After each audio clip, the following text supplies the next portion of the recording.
Bismillahirrahmanirrahim. Welcome back, student. I hope you all are fine. In last class, we have finished our grammar. Our last topic was past tenses. Simple past tense we have learned about. Today we will focus on how to write an essay. Essay writing पर हम focus करने जा रहे हैं. उसके लिए student सबसे पहले मैं आपको पैटर्न पूरा बताऊंगी that what are the things there in essay writing and what are the points on which we need to focus on. उसके लिए आप जो है अपने यूनिट 6 का जो लास्ट पेज है आपका वो आप ओपन करेंगे. अपने यूनिट 6 का बिल्कुल लास्ट पेज आपने ओपन करना है. वहाँ पर आपको 3 सवाल दिए हुए होंगे. ठीक है, आपको 3 डिफरेंट क्वेश्चंस गिवन होंगे वहाँ पर. लेकिन हम सबसे पहले जो है वो स्टार्ट करेंगे कि ऐसे होता क्या है. Okay fine that we are going to write an essay, but what actually an essay is. So ये यूनिट 6 का बिल्कुल लास्ट राइटिंग का आपका टॉपिक है. Trying is better than crying का. इसके बाद हमारा जो फर्स्ट टर्म सिलेबस है वो एंड हो जाएगा यहाँ पर इस काम के बाद. So let's see, an essay is a composition made up of several paragraph. ऐसे जो है वो एक ऐसी composition होती है, एक ऐसा piece of writing होता है जो several यानी कि मुख्तलिफ पैराग्राफ से मिलकर बनता है. Each of these paragraphs has a collection of connected sentences on a given topic. और हर पैराग्राफ जो है वो कलेक्शन रखता है, यानी कि हर पैराग्राफ में मजमुआ होता है कनेक्टेड सेंटेंसेस का. एक पैराग्राफ के सेंटेंसेस दूसरे पैराग्राफ के सेंटेंसेस से कनेक्टेड होते हैं. ऐसा नहीं होता कि हम एक पैराग्राफ में जो है वो बिल्कुल कोई अलग बात कर रहे हों और दूसरे में बिल्कुल कोई अलग बात कर रहे हों. We are talking about the same things और लिंक होता है चीज़ों का आपस में. A well written essay usually has a title and a minimum of 3 paragraphs. तो एक जो वेल रिटन ऐसे होता है, यानी कि हम जिसे कह सकते हैं कि ये अच्छा ऐसे है, उसमें कम जो है वो टाइटल और कम से कम भी 3 पैराग्राफ लाजमी होने चाहिए. For a good paragraph a title is essential and a minimum quantity of 3 paragraphs is very necessary. So let's see कि first step in writing an essay क्या है. An essay is written on the basis of a given topic. Essay लिखना हम topic के हिसाब से शुरू करते हैं.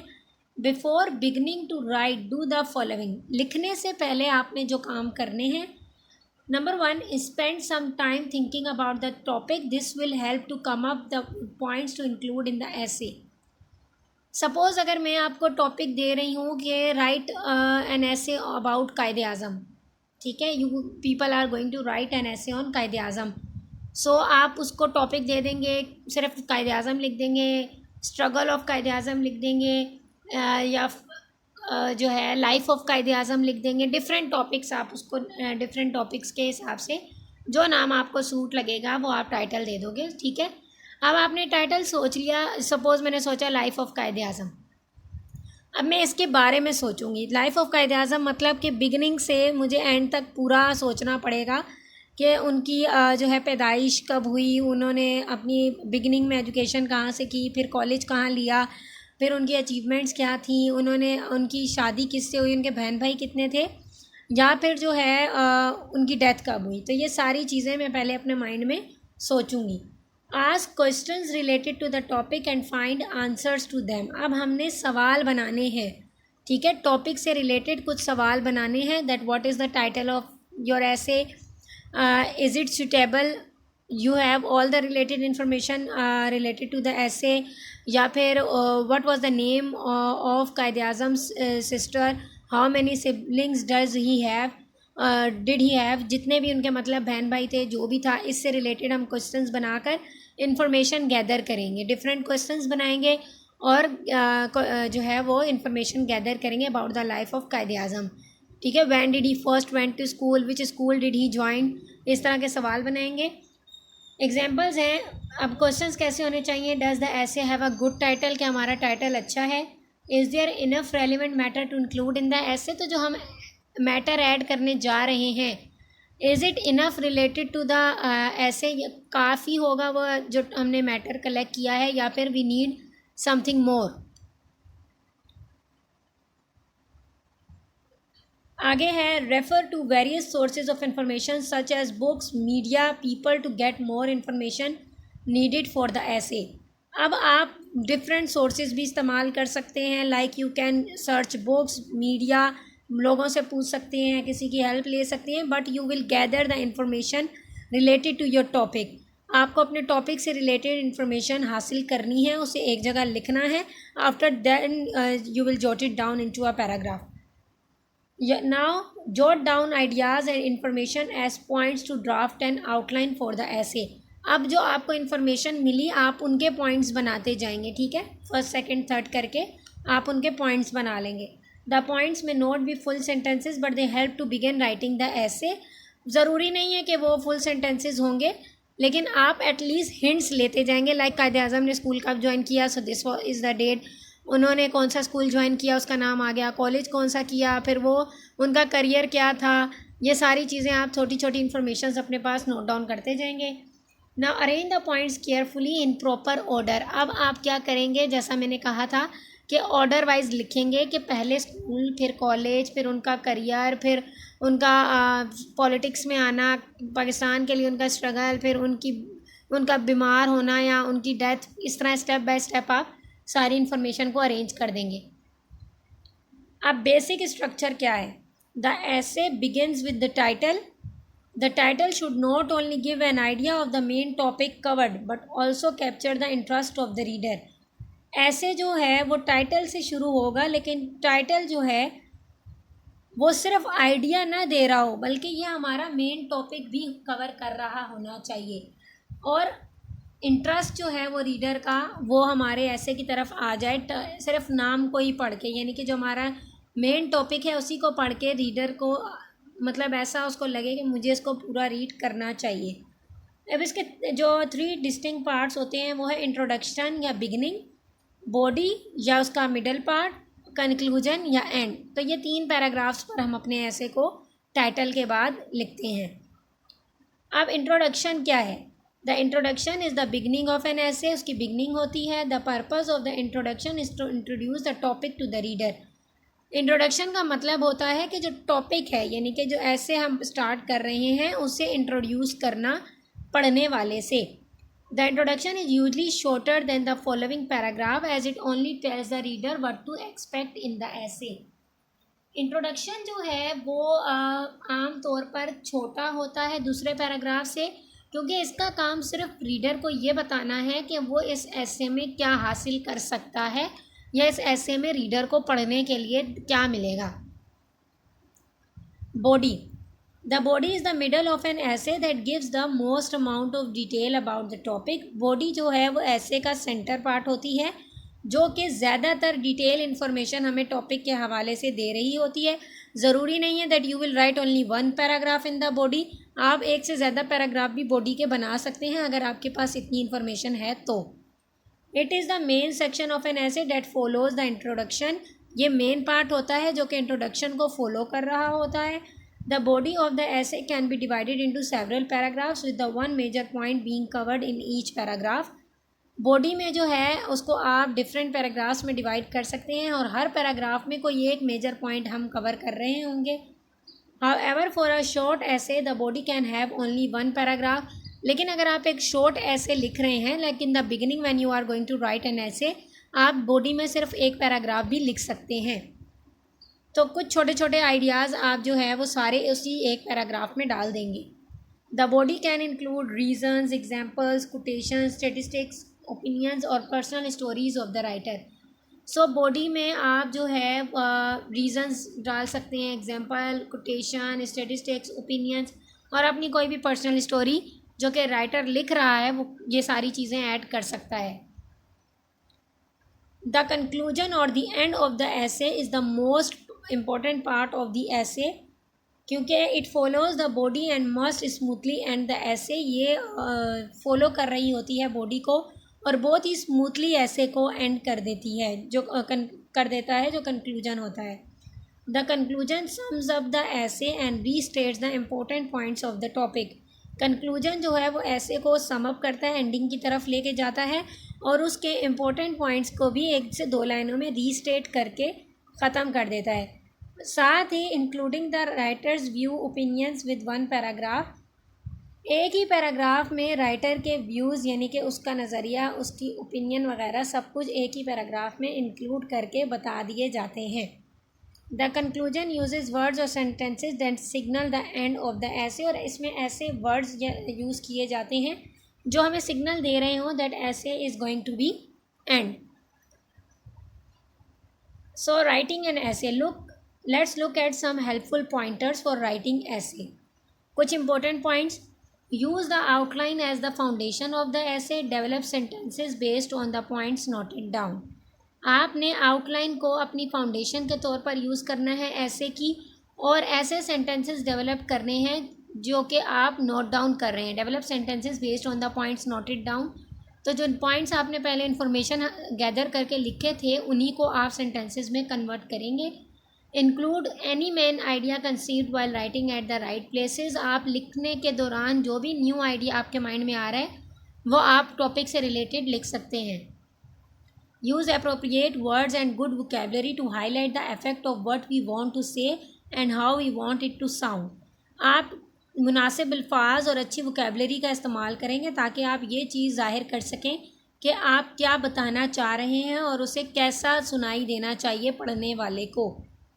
Ensure that words are spelled right and sentences are grammatically correct, words की स्पेलिंग सही हो इस बात का ख्याल रखिएगा, और जुमले भी ग्रामर के लिहाज से दुरुस्त होने चाहिए। The writing must be enjoyable for the reader, enjoyable होनी चाहिए राइटिंग पढ़ने वाले के लिए, और आप चाहें तो ह्यूमर यानी कि थोड़ा सा मजाक भी सेंटेंसेस के साथ यूज़ कर सकते हैं ताकि वो मज़ीद राइटिंग जो है आपकी अच्छी लगे।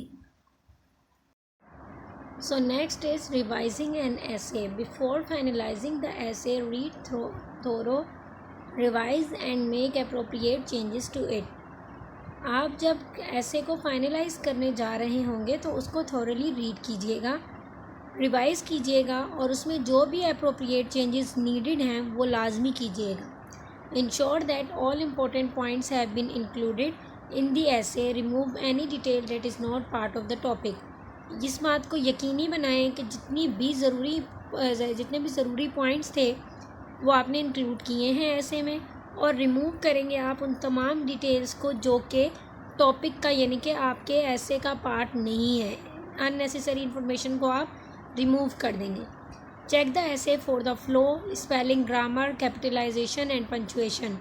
आपने एक फ़्लो देखने के लिए कि आपके ऐसे का फ़्लो बन रहा है नहीं बन रहा है, आपने ग्रामर की स्पेलिंग चेक करनी है, कैपिटलाइजेशन को देखना है और पंचुएशन को चेक करना है। Use descriptive words and appropriate transitions between paragraphs.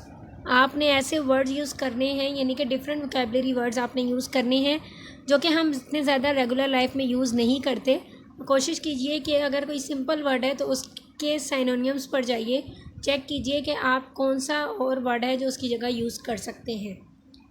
Ensure that the words used are not repetitive. आपने इस बात का ख्याल रखना है, ये मैंने पैराग्राफ राइटिंग के वक्त भी बताया था कि if you are going to write any piece of writing, so kindly focus कि आप बार बार एक ही चीज़ को, एक ही वर्ड को रिपीट ना कर रहे हों। सो उसकी जगह पर जो कोई दूसरा वर्ड है आप वो यूज़ कर सकते हैं। Repeated words can be replace with different word with similar meanings. Ask others to read the essay so that we know how the essay looks to a potential reader.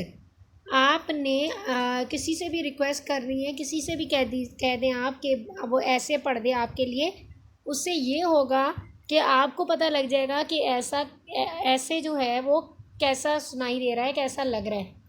We can also rewrite certain sections of the essay if we wish to improve them. हम कुछ sections को दोबारा भी लिख सकते हैं अगर हम उन्हें इम्प्रूव करना चाहते हैं। तो एक चीज़ को हमने लिख लिया, जब हम उसे चेक करते हैं तो काफ़ी सारी डिटेल्स ऐसी होती हैं जो हमारे जहन में आती हैं, तो आप उन डिटेल्स के हिसाब से चेंजिंग्स कर सकते हैं अपने ऐसे में।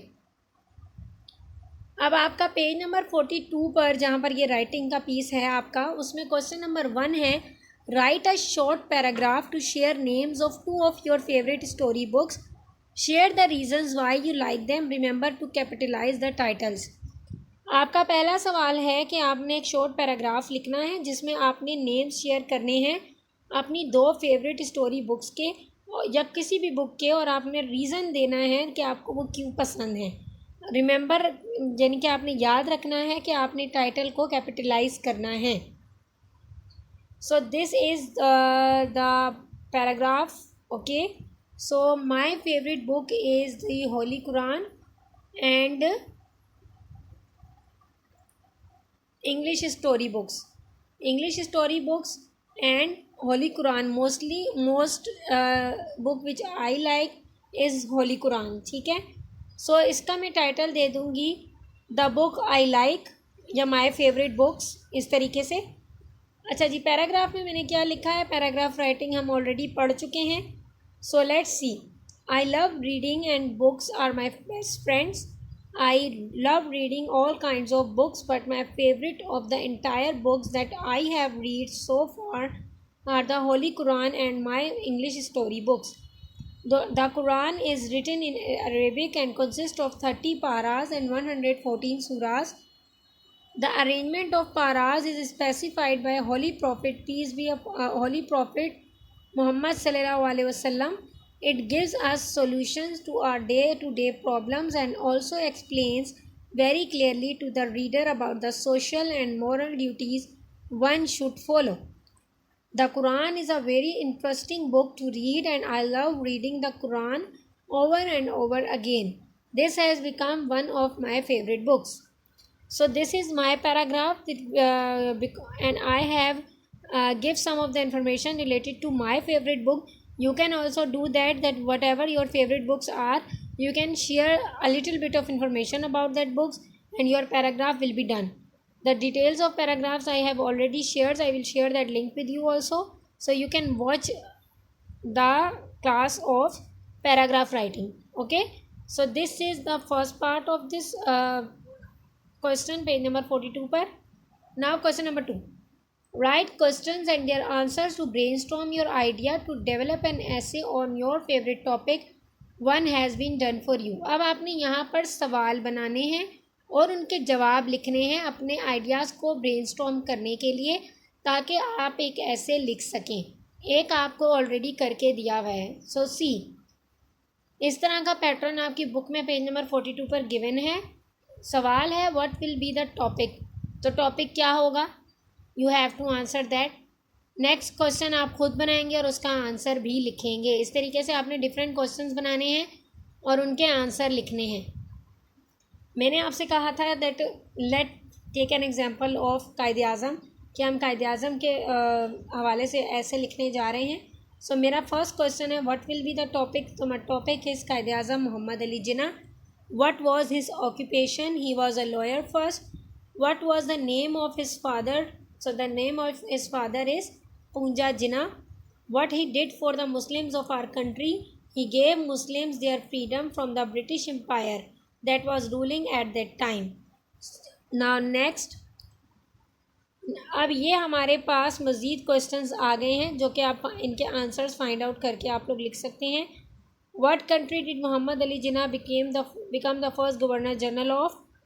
What was Muhammad Ali Jinnah's actual name? In which city was Jinnah born? What was Jinnah interested in career-wise other than law? He was interested in acting other than law. What was Jinnah's age when he passed away? I think 72 was his age. How many siblings did Jinnah have? 6 siblings. I think 6 siblings Jinnah have. What does the word Jinnah means? So leader है. Jinnah means leader है. सो ये हमारे पास सवाल हैं. इसी तरीके से आप मज़ीद सवाल बना सकते हैं अपने टॉपिक को कंप्लीट करने के लिए. Now right an essay on your favourite topic keeping in mind the information above. Use the given word bank and elements of an essay. आपने अब एक ऐसे लिखना है अपने फेवरेट टॉपिक के ऊपर.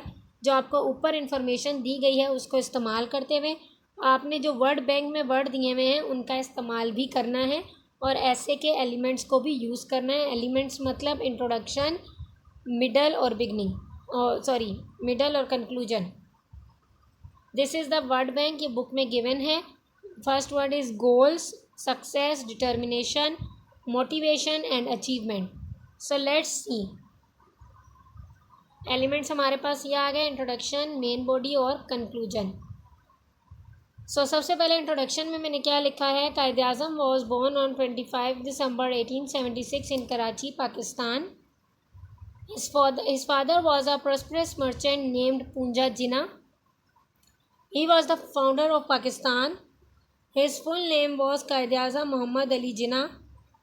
After getting his primary education in Pakistan, his father wanted him to be a part of his business. But Jinnah has some other ideas. He went to England for getting a higher education. He studied law for 4 years and after returning to his country, he started practice as a barrister in Karachi and later in Bombay. Muhammad Ali Jinnah was a brilliant student and an intelligent lawyer. So this is my introduction.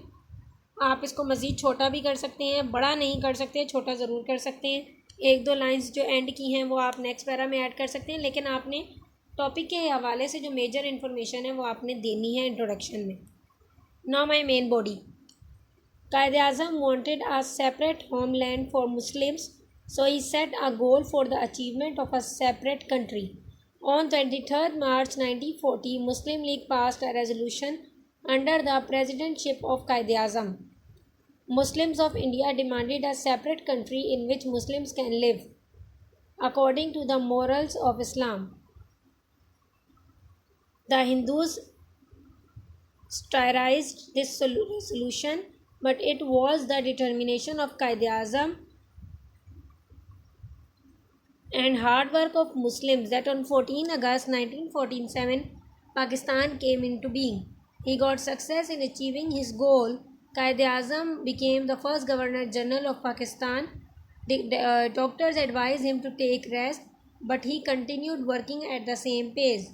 He became more determined than he was before, but his health dropped and this survivor of nation died on 11 September 1948. I can add a lot more details in it, but as I have to create a short essay, so मैंने इसको 3 paragraphs पर ही लिखा है. मैं main body में मज़ीद paragraph भी add कर सकती हूँ, because there are a lot to write about Quaid-e-Azam. We have many things to write, but we are just bound कि मैं बहुत ज़्यादा मैंने इसको नहीं डिटेल किया, वरना आप कंफ्यूज हो जाते. इसीलिए मैंने इसको शॉर्ट करके ही लिखा है और मेन बॉडी में ही मोस्ट डिटेल्स दे दी हैं. Pakistan will always remember the efforts, motivation, determination and hard work of Quaid-e-Azam Muhammad Ali Jinnah. May his soul rest in peace. अब कंक्लूजन में आपने क्या करना होता है कि आप ऐसे वर्ड्स का इस्तेमाल करते हैं जो आपको ये ज़ाहिर कर दें कि हम एंडिंग की तरफ जा रहे हैं. So as you can see my conclusion is showing that we are ending this essay right now. हम है जो ऐसे राइटिंग होती है उसमें हम जो हेडिंग्स लगा लगा कर नहीं लिखते हैं, विदाउट हेडिंग्स के हम काम कर रहे होते हैं. इसलिए हमें जो है वो ऐसे वर्ड्स यूज़ करने पड़ते हैं जिससे हमें पता लग जाए कि हमारा ये पीस ऑफ राइटिंग अब एंड कर रहा है. So thank you so much students. Hope that ऐसे राइटिंग के हवाले से आपका कॉन्सेप्ट क्लियर हो गया होगा. इसी के साथ ही हमारा जो फर्स्ट टर्म है वो यहाँ एंड होगा इस क्लास में. इंशाल्लाह हम जल्द मिलेंगे अपने नए सिलेबस के साथ, नए टॉपिक्स के साथ. अल्लाह हाफ़िज़. Take care.